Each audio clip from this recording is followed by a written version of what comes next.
সারা বাংলাদেশে operation devil hunt চলছে গত রাত থেকে। দিনেও চলছে, রাতেও চলছে।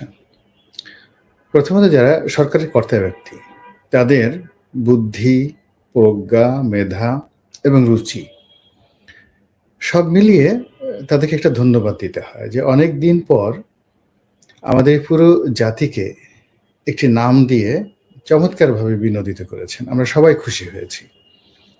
অপারেশন ডেভিল হান্ট অর্থাৎ শয়তান ধরার বা শয়তান শিকার করার যে প্রক্রিয়া, এটাকে ঠিক সামরিক ভাষায় অপারেশন ডেভিল হান্ট পৃথিবীর অন্য কোনো দেশে এরকম হয়েছে কিনা আমি বলতে পারবো না, বাট বাংলাদেশ যেহেতু সব সম্ভাবের দেশ, এখানে এরকম একটা নাম দেওয়ার সঙ্গে সঙ্গে আমাদের হৃদয় খুব খুশি হয়ে গেছে।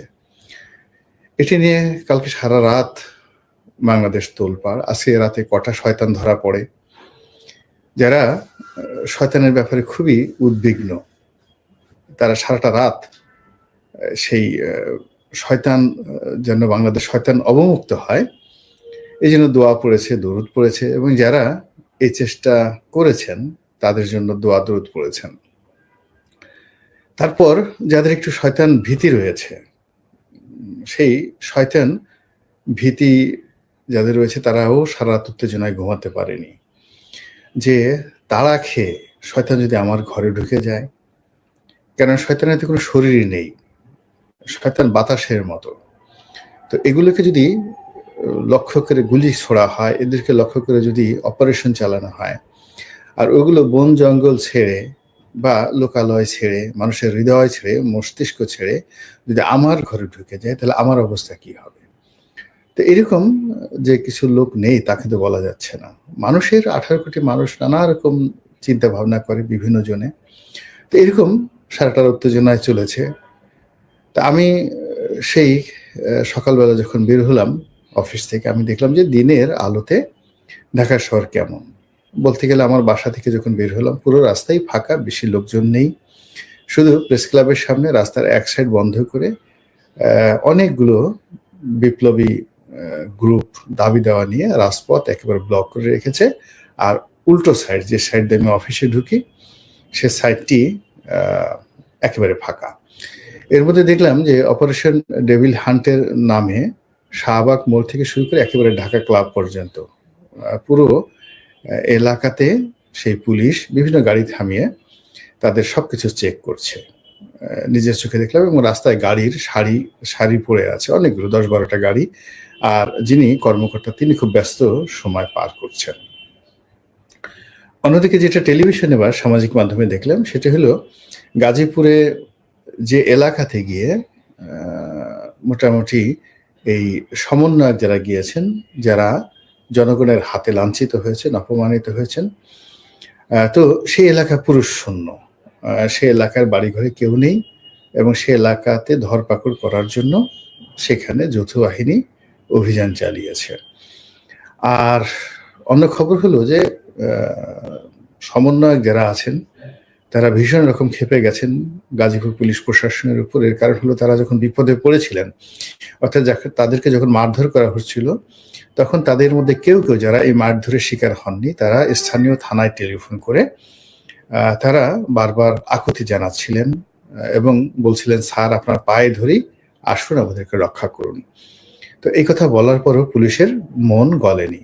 তো এই জন্য পুলিশের উপর সেই সমন্বয়কদের বিজয় ক্ষোভ, সমন্বয়কদের কেন্দ্রীয় যারা নেতা রয়েছেন তারা গতকাল গিয়ে গাজীপুর শহরে রীতিমতো সেখানে সারাদিন বিক্ষোভ করেছেন, মিছিল করেছেন, মিটিং করেছেন, এবং তেমন কোনো আসলে ওখানে নতুন ভাঙচুর হয়নি। কেবলমাত্র ডিসি অফিসের সামনে থেকে যখন তারা চলে আসবেন, এই সময় একজন সমন্বয়ককে লক্ষ্য করে অজ্ঞাত দুষ্কৃতকারী গুলি চালিয়েছেন, এবং গুলি চালিয়ে তার একটি হাতে গুলি লেগেছে বা কোনো একটি গুলি লেগেছে এমনি খবর এসেছে। কিন্তু সেই শয়তান যে গুলি করেছিল তাকে এখনো পর্যন্ত পুলিশ বা যৌথ বাহিনী ধরতে পারেনি।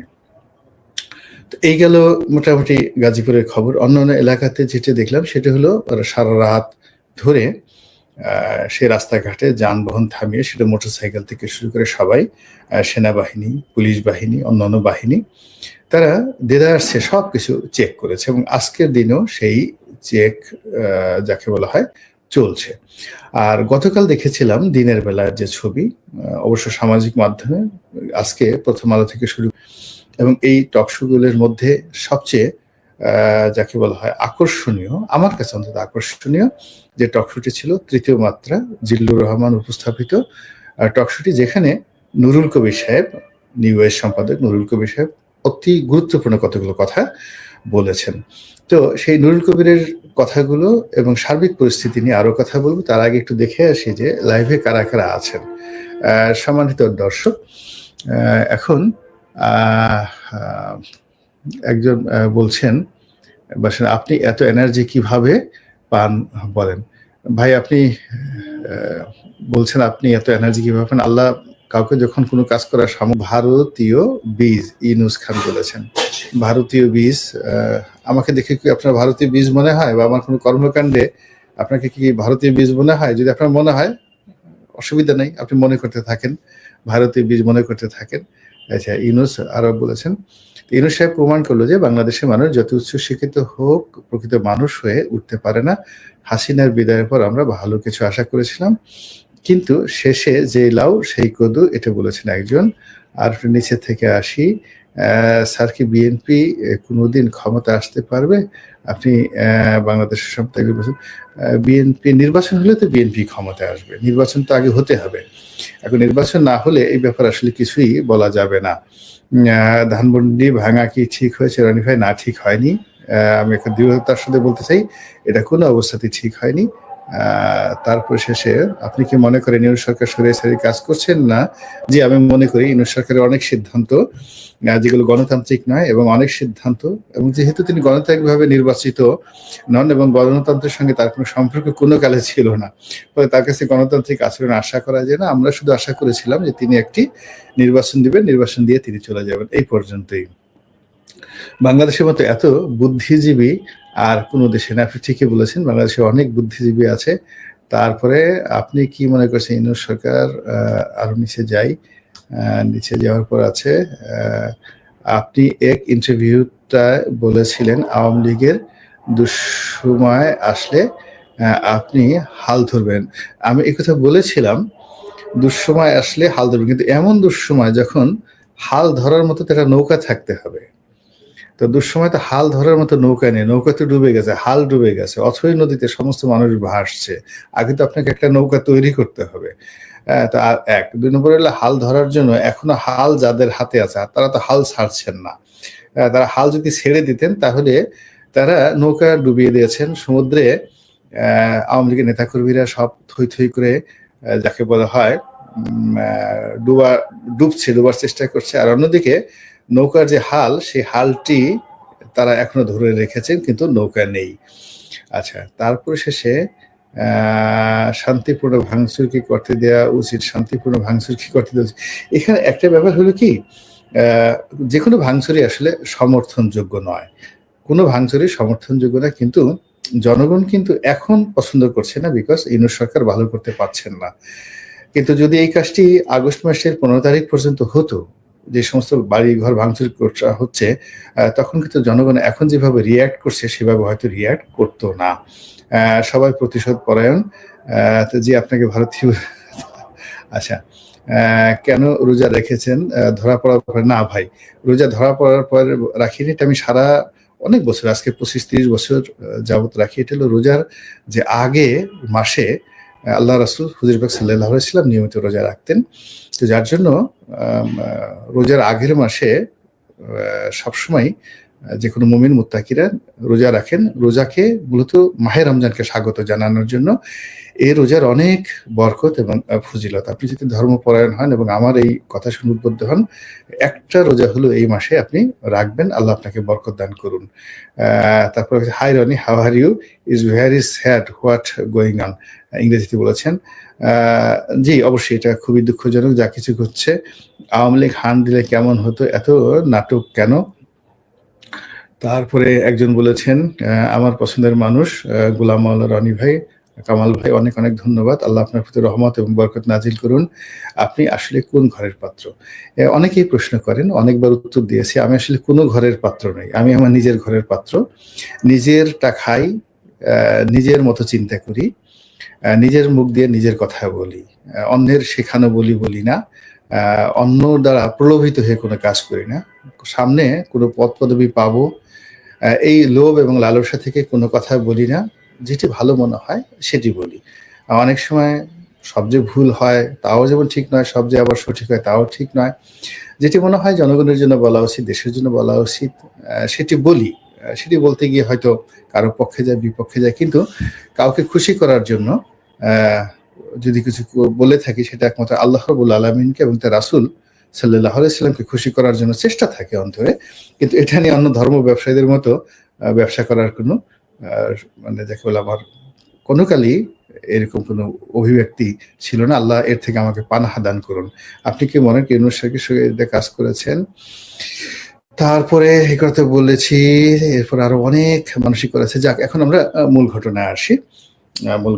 সেটা হলো যে এখানে অপারেশন ডেভিল হান্ট, এটার উদ্ভব হয়েছে গাজীপুর থেকে। গাজীপুরে এই ঘটনা যদি না ঘটতো তাহলে এরকম একটা অপারেশন ডেভিল হান্ট এটার উদ্ভব হতো কিনা সন্দেহ, নাম্বার 1। আবার গাজীপুরের যে ঘটনাটা, এটা শুরু হয়েছে ৩২ নম্বর দিয়ে। আবার ৩২ নম্বরের যে ঘটনাটি, এটি শুরু হয়েছে শেখ হাসিনার একটি ভাষণকে কেন্দ্র করে। অর্থাৎ শেখ হাসিনা যখন ছাত্র জনতার জন্য বা তাদের উদ্দেশ্যে একটি ভাষণ দেওয়ার সিদ্ধান্ত নিলেন এবং সেটি প্রচারিত হইল, তখন সঙ্গত কারণে শেখ হাসিনা বিরোধীরা ক্ষেপে গেল এবং এটাকে সবাই মনে করলো যে শেখ হাসিনা উস্কানি দিয়েছেন, জনগণকে উস্কানি দিয়েছেন। এবং এই যে শেখ হাসিনা এখন দিল্লিতে বসে যে ভাষণ দিচ্ছেন, কথাবার্তা বলছেন, এটা শেখ হাসিনা যারা বিরোধী তাদের মনে কি ধরনের নেতিবাচক প্রতিক্রিয়া তৈরি করে, এটি এখনো সম্ভবত আওয়ামী লীগের লোকজন বা শেখ হাসিনা আন্দাজ করতে পারছেন না। এবং আন্দাজ করতে না পারার কারণে কি হচ্ছে, তাদের যে কর্মকাণ্ড, এটি যাকে বলা হয় বিরোধী পক্ষকে ক্রোধান্বিত করছে, আতঙ্কগ্রস্ত করছে না। কিন্তু কেউ ভয় পাচ্ছে না আওয়ামী লীগকে, কিন্তু ক্রোধান্বিত, রাগ হয়ে যাচ্ছে। আওয়ামী লীগকে পারলে আরেকটা পাড়া দিয়ে দেবে, ধরে দেবে, গলা টিপে ধরবে, এই ধরনের একটা অবস্থা তৈরি করেছে। অথচ যদি প্রজ্ঞা দেয়া, মেধা দিয়ে আওয়ামী লীগ, ডক্টর মোহাম্মদ ইউনূস সহ উপদেষ্টা মণ্ডলী এবং যারা সমন্বয়ক রয়েছেন, তাদের মন এবং মস্তিষ্কে আওয়ামী লীগ সম্পর্কে একটি চিন্তা ঢুকিয়ে দিতে পারতেন, একটি ভয় ঢুকিয়ে দিতে পারতেন, একটি আতঙ্ক ঢুকিয়ে দিতে পারতেন, সেটি কাজ করতো। কিন্তু এখানে ক্রোধ ঢুকিয়ে দিচ্ছেন, রাগ বা উত্তেজনা তারা ছড়িয়ে দিচ্ছেন এবং বিরক্তি, তারা যে সকল কথাবার্তা বলছেন বিরক্তি তৈরি করছে। তো এই বিরক্তি থেকে দেখুন বঙ্গবন্ধুর এই বাড়িটি মাটির সঙ্গে ধুলার সঙ্গে মিশিয়ে দিয়ে এলো। এখন জুলাই আগস্ট বিপ্লবের পরে যে আগুন লাগানো হয়েছিল এই বাড়িতে, এটাকে আপনি মোটামুটি জনরোষ বলতে পারেন। এটা হয়, এটা মানে 15 আগস্টের পরে এরকম অনেক কিছু হয়েছে। কিন্তু এখন যেটা হলো এটা মানুষকে উত্তেজিত করে, তারপর সে মানুষকে প্রভোগ করে এই কাজটি করা হয়েছে বলে বাংলাদেশে যারা, এমনকি আওয়ামীপন্থী বুদ্ধিজীবী, সাধারণ বুদ্ধিজীবী, তারাও কিন্তু এই কথাগুলো বলার চেষ্টা করছেন। ফলে এই কাজটি কতটুকু ভালো হয়েছে মন্দ হয়েছে, এটা আওয়ামী লীগের শীর্ষ নেতৃত্ব বুঝতে পারেন। অনেকে বলার চেষ্টা করছেন যে এটা ভারতের একটা ফাঁদ ছিল এবং সমন্বয়করা ডক্টর মোহাম্মদ ইউনূসরা মূলত এখানে ভারতের ফাঁদে পা দিয়েছে। আমার কাছে এটা মনে হচ্ছে না যে ৩২ নম্বর ভাঙার মাধ্যমে ভারত কোনো ফাঁদ তৈরি করবে এবং এই ভাঙাচোরার মাধ্যমে কোনো পক্ষের কোনো লাভ হয়েছে না। আওয়ামী লীগের লাভ হয়েছে না, সমন্বয়কদের লাভ হয়েছে। মূলত সবাই এর দ্বারা মারাত্মকভাবে ক্ষতিগ্রস্ত হয়েছেন। আমাদের মন এবং মননে যে প্রতিহিংসা পরায়ণতা বা জিঘাংসার বীজ বপিত হলো, আগামী দিনগুলোতে এটা যে কিভাবে বিস্তার লাভ করবে তার কিছু নমুনা এই ৩২ নম্বর ভাঙার পরে আমরা দেখেছি। অর্থাৎ ৩২ নম্বর সফলভাবে ভাঙার পরে সারা বাংলাদেশে মন্ত্রী এবং এমপিদের বাড়িতে যে আক্রমণ করেছে এবং ভাঙচুর হয়েছে, আগুন দেওয়া হয়েছে, এই কাজটা হতো না যদি ৩২ নম্বরের এই ঘটনাটা না ঘটতো। এখন সেই ঘটনা কারা দায়ী, কতটুক দায়ী, তারপর শেষে কতটুক ন্যায় অন্যায়, এটা আইন আছে, আদালত আছে, সময় আছে, এটা বিচার বিশ্লেষণ করবে। কিন্তু বাস্তবতা হলো এই ঘটনা ঘটার পরেই কিন্তু যাকে বলা হয় এই সারা বাংলাদেশে এই সহিংসতা ছড়িয়ে পড়েছে টেকনাফ থেকে তেঁতুলিয়া পর্যন্ত।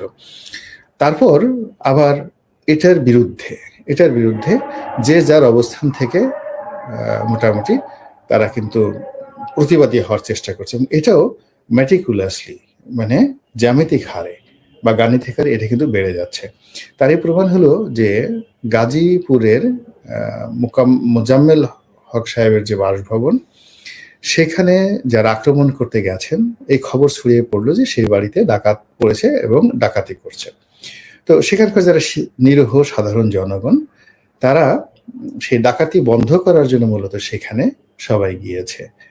তো আবার ছাত্রদের দাবি অনুযায়ী তারা যখন শুনলো এরকম ডাকাতি হচ্ছে, তখন তাদের বক্তব্য হলো যে সবাই মনে করে যে ছাত্ররা এই কর্মের সাথে জড়িত। তো সেখানে আসলে কি হচ্ছে সেটা তারা জানতে গিয়েছিল, এবং সেটা জানতে গিয়েই তারা বিপদে পড়ে, গণরোষের শিকার পড়ে, গণপিটুনি খায় এবং খুব মারাত্মকভাবে তারা আহত হয়ে পড়ে। এবং এটি হওয়ার ফলে কি হলো, আওয়ামী লীগের যারা লোকজন রয়েছে তাদের সাহস বেড়ে গেল যে ইয়েস উই ক্যান ডু, আমরা এটা পারি। তো আমরা এটা পারি। আবার অন্যদিকে এই যে ৩২ নম্বরের এই ঘটনার পর যাকে বলা হয় সারা বাংলাদেশে একের পর এক ঘটনা ঘটলো, এবং অনেক জায়গাতে কিন্তু এই গাজীপুরের এই ঘটনার রেশ ধরে, অর্থাৎ ৩২-এর রেশ ধরে যেভাবে সারা বাংলাদেশে ভাঙচুর হয়েছে, আবার গাজীপুরে প্রতিরোধের যে রেশ ধরে সারা বাংলাদেশে কিন্তু অনেক জায়গাতে অনেক প্রতিরোধ হয়েছে। এখন প্রবলেম হলো আইনশৃঙ্খলা রক্ষাকারী বাহিনী দেখলো যে দুটো পক্ষ এখানে মুখোমুখি হয়ে গেছে।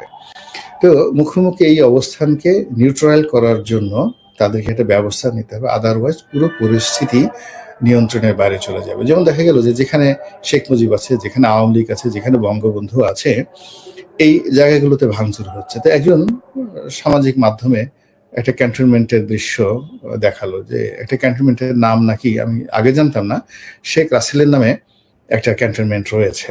তো এখন সবাই বলছে যে পারলে ওই শেখ রাসেলের ওটা ভাঙচুর করো, তো দেখি কেমন পারো, যদি মুরত থাকে। তো এই জিনিসগুলো আলটিমেটলি মানুষকে প্রভোগ করছে, এবং মানুষ যখন রাগান্বিত হয়, ক্রোধান্বিত হয়, তখন সেখানে ক্যান্টনমেন্ট আসলে সেটার সামনে থাকে না। তো এই যে যারা প্রভোগ করছে তারা মূলত সেনাবাহিনীর সঙ্গে জনগণের যে বিরোধ, এই বিরোধটা একেবারে মুখোমুখি অবস্থানে নিয়ে যাওয়ার জন্য কিন্তু বহুমুখী চক্রান্ত করছে।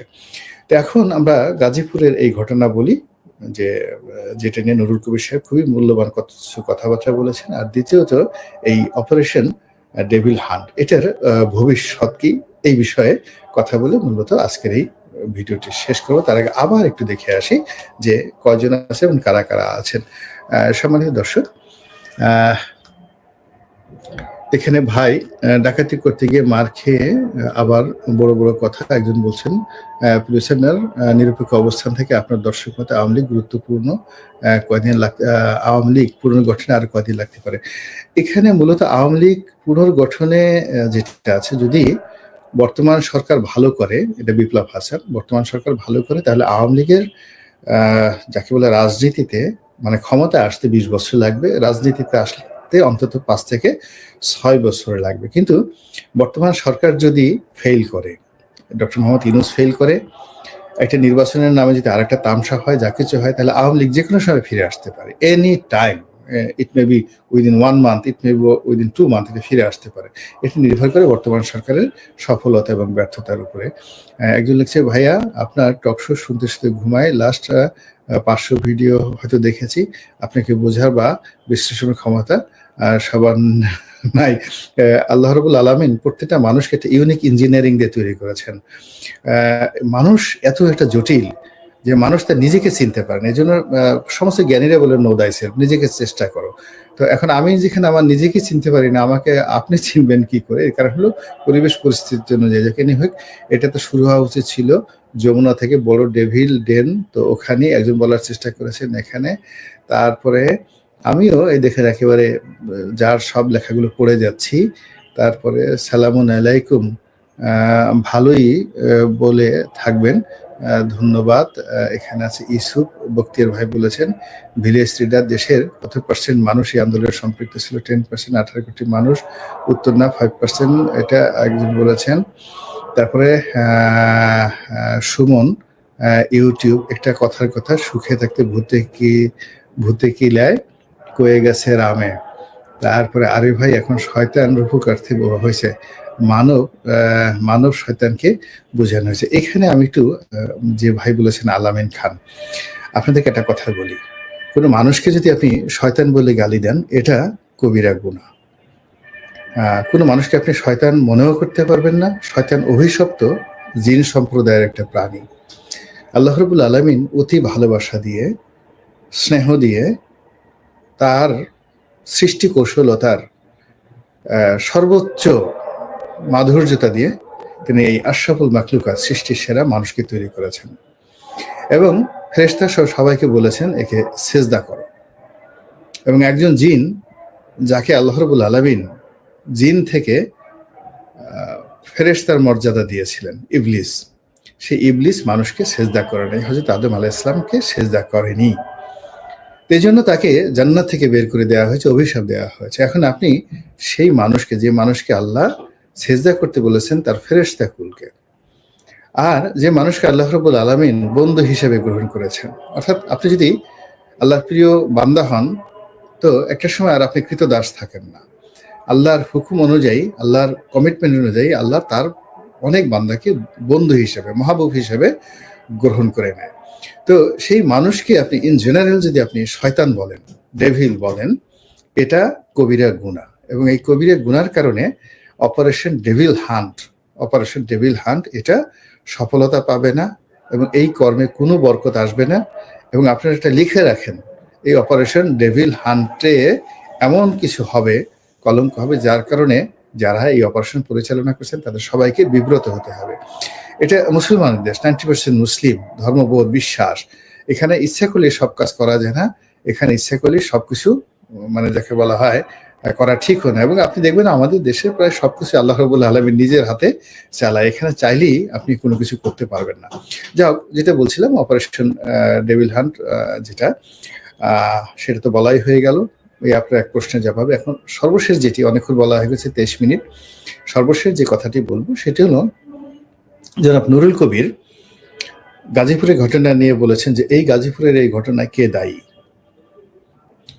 মানে যারা আক্রান্ত হয়েছেন, মানে যাদেরকে আক্রমণ করেছে তারা দায়ী, নাকি যারা আক্রমণ করেছে তারা দায়ী। আমি মনে করি এই যাবৎকালে যত সাহসী বক্তব্য আমাদের এই সমাজ থেকে এসেছে, তাদের মধ্যে এটি অত্যন্ত মূল্যবান। যে প্রথমত হলো যে একটা গ্রুপ একটা বাড়ি আক্রমণ করতে গিয়েছে, এখন আপনি তাদেরকে দায়ী না করে যারা এই আক্রমণটাকে প্রতিহত করেছে বা এই আক্রমণটাকে রিগ্রেট করেছে, ঘৃণা করেছে, এই আক্রমণটাকে বাধা দিয়েছে, আপনি এখন তাদের বিরুদ্ধে ব্যবস্থা নেবেন। কোনটা করবেন আপনি? এটার উপরে কিন্তু ন্যায় বিচার প্রতিষ্ঠা, এটার উপর যাকে বলা সুশাসন, এটার উপরেই কিন্তু ইউনূস সরকারের সফলতা এবং ব্যর্থতা নির্ভর করে। আমরা প্রায় সরকারের অনেক দিন হয়ে গেল, এখনো পর্যন্ত আশান্বিত হওয়ার মতো বাস্তব কোনো জিনিস আমরা ডক্টর মোহাম্মদ ইউনূসের কাছ থেকে পাইনি। বরং প্রতিদিন হতাশার সাগরে ডুবে হাবুডুবু খাওয়ার মতো অসংখ্য ঘটনা হররোজ ঘটছে। এবং আমরা যারা প্রাত্যহিক জীবনযাত্রায় কাজকর্ম করে দুটো ডাল ভাত উপার্জনের চেষ্টা করছি, তারা যে কি পরিমাণ কষ্টে আছি তা একমাত্র আল্লাহ রাব্বুল আলামিন জানেন। বিশেষ করে গাজীপুর অঞ্চল, টঙ্গী অঞ্চল, সাভার অঞ্চল, নারায়ণগঞ্জ, চট্টগ্রাম, যেগুলো ইন্ডাস্ট্রিয়াল বেল্ট, যেখানে লাখ লাখ শ্রমিক কাজ করে এবং দিন আনে দিন খায়। এবং গত 7 মাসে এই সমস্ত এলাকাতে কত নারী বেকার হয়েছে, কত পুরুষ বেকার হয়েছে।